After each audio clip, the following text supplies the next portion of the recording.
we are launching our manifesto today. The theme and the hashtag for our campaign this year is called "It is Time," because we believe it is really time to take charge of a lot of the policies and proposals that SPP is going to propose and hope to propose in Parliament if we are elected in this election. First, we believe that it is time to stop the GST hike, time to freeze the GST. There should not be any more increase in GST that causes burdens on Singaporeans and the people of Singapore. Okay? Unless, if and only when the budget goes into deficit for continuous few years, then the government may come and talk to the people and request the increase of GST, maybe. Okay? That's the first point. Second, we believe that it is time to balance the budget. Okay? Yearly balance of budget. That means that if there is a budget surplus, the budget surplus should be returned back to the people through the CDC voucher. Okay? And more to be given to the lower income Singaporeans. Okay? That will give a balanced budget. We don't want to have a balance of budget every year that goes into the reserves.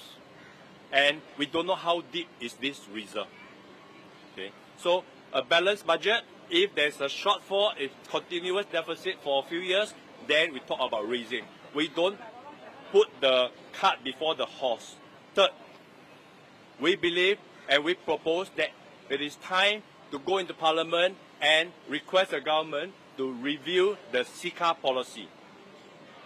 Okay? This CECA policy allows foreign talents to come in huge quantity to fight for jobs with our PMETs.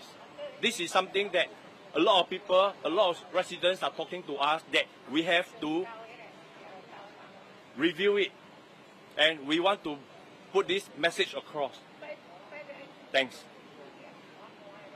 Next, we want to talk about the declining total fertility rate.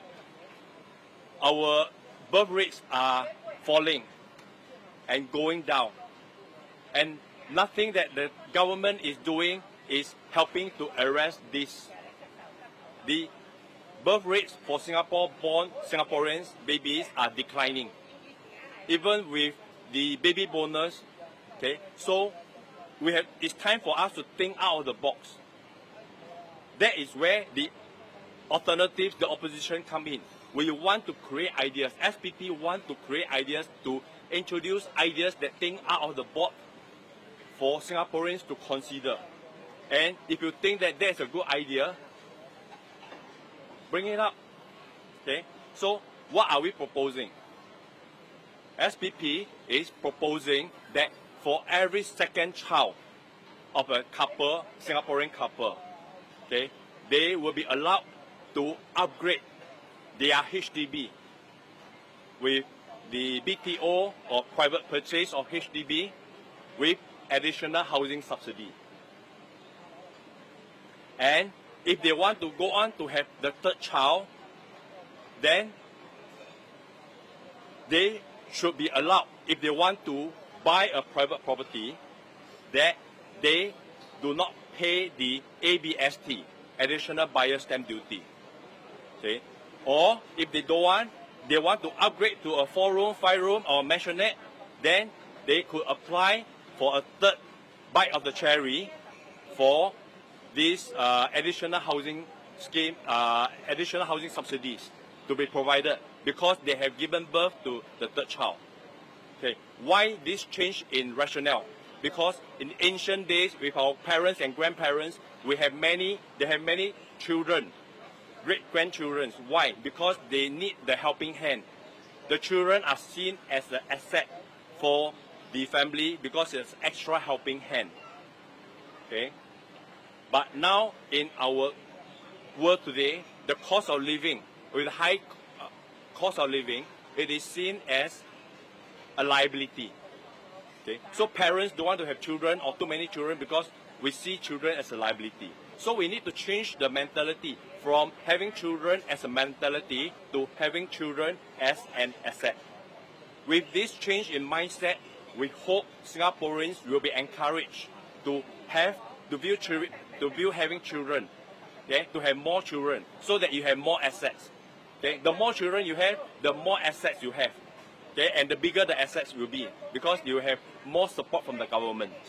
So I will start off with the first topic of mental health. In the recent years, we have noticed an increase in the number of people seeking mental health treatment. And whether be it due to work, family, or the cost of living, these numbers are increasing. And we hope that the government is able to provide more subsidies and additional usage of MediSave to cover such treatment.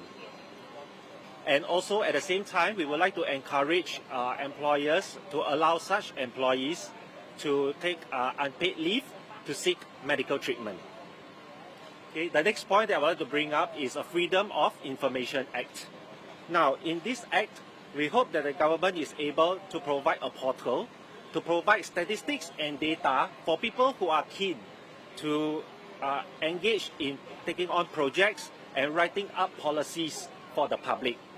These data will assist policymakers to give a better presentation with proper numbers and for these policies to be debated in Parliament. And the last but not least, we hope that retirement age is not stipulated to 63 years old. The reason is that we want to encourage the elderly who are willing and want to come out to society to work. They should not be marginalized. Being the more elderly, they bring on a host of experience and tacit knowledge to the industry. So we hope to introduce tax breaks for companies who employ such elderly employees. Number one, SPP proposed that there should be a minimum living wage for all Singaporeans. Number two, SPP proposed that there should be an expedition of the full electrification of public service buses from 2040 to 2033 to cut short. There's one more proposal that we want to bring up, okay, and that is regards to our competitor here, our Minister Chee Hong Tat, who is the Transport Minister. We believe, and SPP proposed that the MRT train efficiency must have the proper maintenance. Okay, priority should be maintenance. Okay, rather than profitability of the train system, the company. Okay, priority. Singaporeans want a reliable train system. It is very shocking and very surprised that I read in the news a few days ago that the train door actually collapsed at Braddell MRT. What kind of maintenance schedule have they been working on to allow a door to collapse? Okay, we feel that the CEO should put emphasis on having very thorough maintenance schedule. Make sure that the maintenance of the track is properly done so that we don't have this kind of major breakdown or minor breakdown anymore, or hopefully no breakdown at all, like in Japan.